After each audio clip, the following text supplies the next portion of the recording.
नमस्कार। आप सभी धर्म प्रेमी बंधुओं का आपके अपने चैनल मोडेश्वरी कृपा में स्वागत है।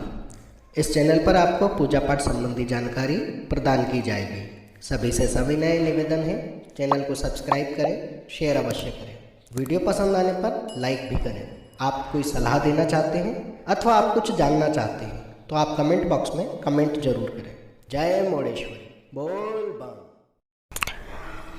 जैसा कि थंबनेल पे लिखा है कि ऐसा क्या करें कि माता की कृपा प्राप्त हो जाए।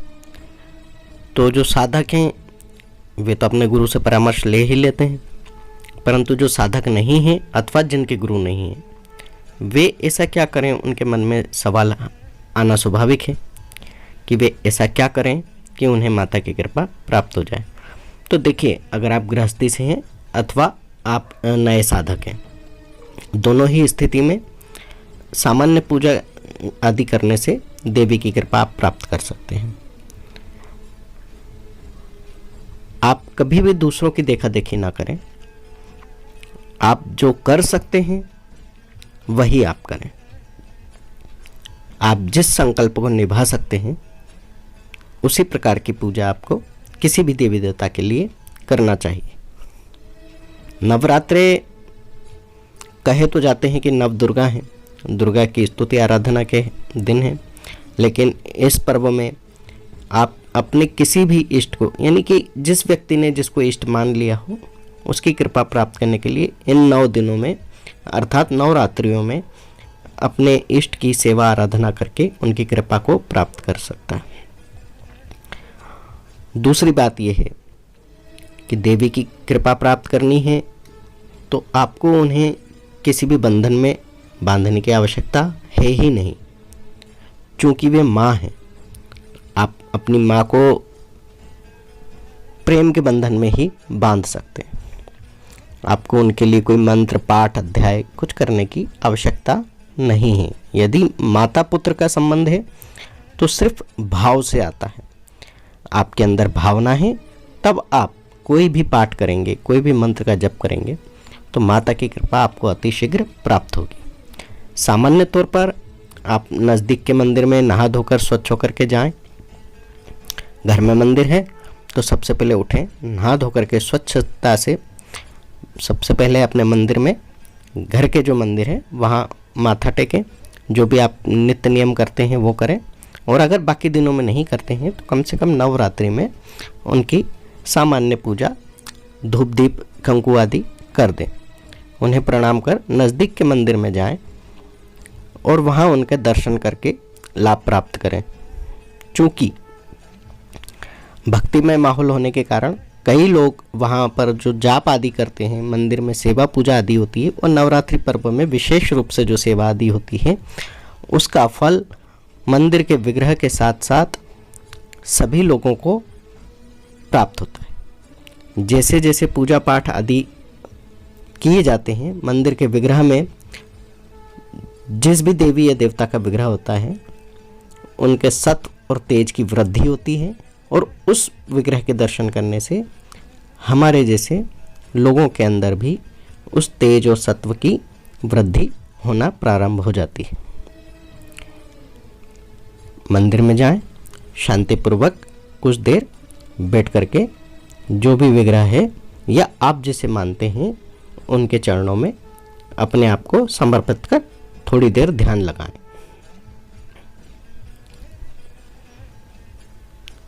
आप अगर माता के सेवक हैं तो नवरात्रि में आप सप्तश्लोकी दुर्गा या दुर्गा के जो 32 नामों की नामावली दी हुई है उनका पठन कर सकते हैं।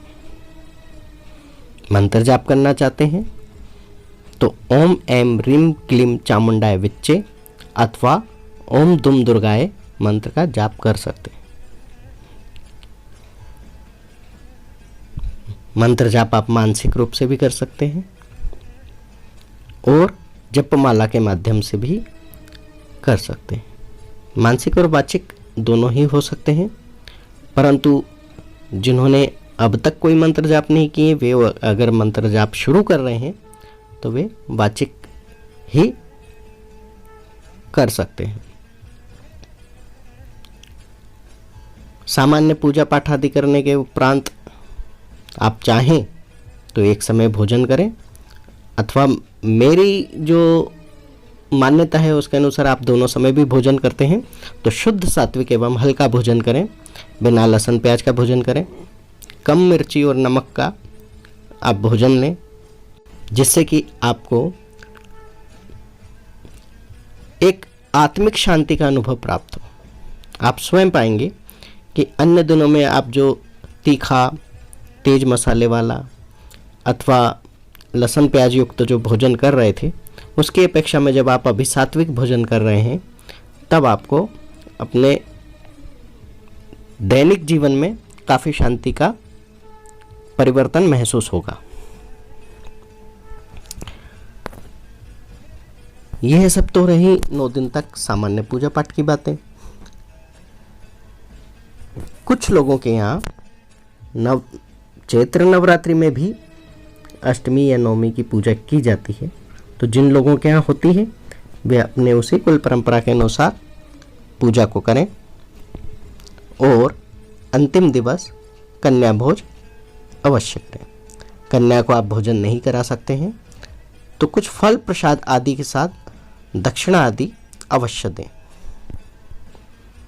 उनका आशीर्वाद ग्रहण करें और अपनी जो भी कामना है उसे मन में बार बार दोहराते हुए यह सारी क्रियाएं आप करें। क्योंकि आपके अपने संकल्प आप ईश्वर को याद नहीं दिला रहे हैं, उन्हें तो सब कुछ पता है। आप अपने इष्ट को नहीं बता रहे हैं कि मैं ये चाहता हूँ, मैं वो चाहता हूँ। आप स्वयं उस कर्म और उस संकल्प के प्रति प्रतिबद्ध रहें, इसलिए आप स्वयं को याद दिलाने के लिए उसको दोहराते हैं। क्योंकि पूजा पाठ और इष्ट का आशीर्वाद तो आवश्यक है ही, साथ ही कर्म भी आवश्यक है। यदि आप कोई विशेष चीज़ चाहते हैं, उदाहरण के लिए आप किसी परीक्षा में पास होना चाहते हैं, तो आप ये तो याद दिलाते रहेंगे कि हे इष्ट देव, हे देवी माँ, हे देवता, मैं इस परीक्षा में पास होने के निमित्त यह सारे पूजा पाठ या कर्म कर रहा हूँ और मैं आपको समर्पित करता हूँ, फलस्वरूप मुझे इस परीक्षा में उत्तीर्ण कर दीजिए। ये जब हम बार बार बोलते हैं तब हमें यह भी याद होता है या यह भी आभास होता है कि हमें उसके लिए कर्म भी करना है, हमें पढ़ाई, अध्ययन, मनन, चिंतन गहराई से करना है, जिससे कि हम उस परीक्षा में उत्तीर्ण हो सकें। तो आशा करता हूँ कि आपको समझ में आ गया होगा कि सामान्य पूजा पाठ किस तरीके से किए जा सकते हैं।